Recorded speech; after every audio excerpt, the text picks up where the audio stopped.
Once upon a time, there was a man who went out in search of a job. As he was passing by his neighbor's house, an important piece of paper fell out of the man's pocket. His neighbor was looking out the window. He saw the piece of paper fall, and he thought, "How disrespectful.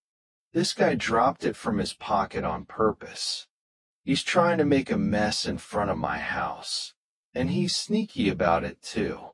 But instead of going out and saying anything, the neighbor planned his revenge.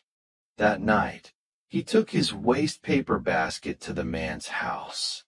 The first man was also looking out the window and saw what had happened.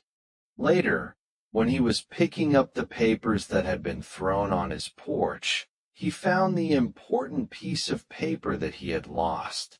It had been torn into dozens of pieces.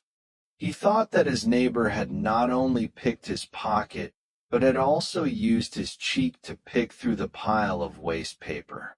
He didn't want to say anything. Instead, he began plotting his revenge. That night, he called a farmer to order 10 pigs and 100 ducks. He asked that they be delivered to his neighbor's house.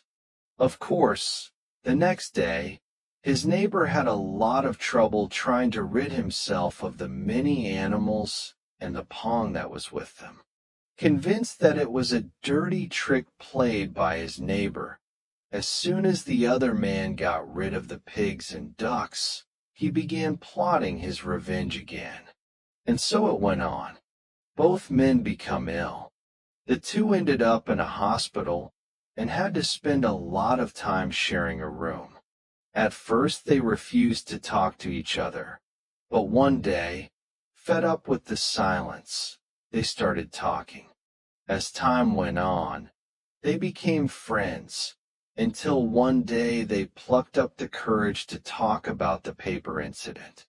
They realized that it had all been a misunderstanding, and that if they had talked to each other in the first place, instead of jumping to conclusions about bad intentions, none of this would have happened.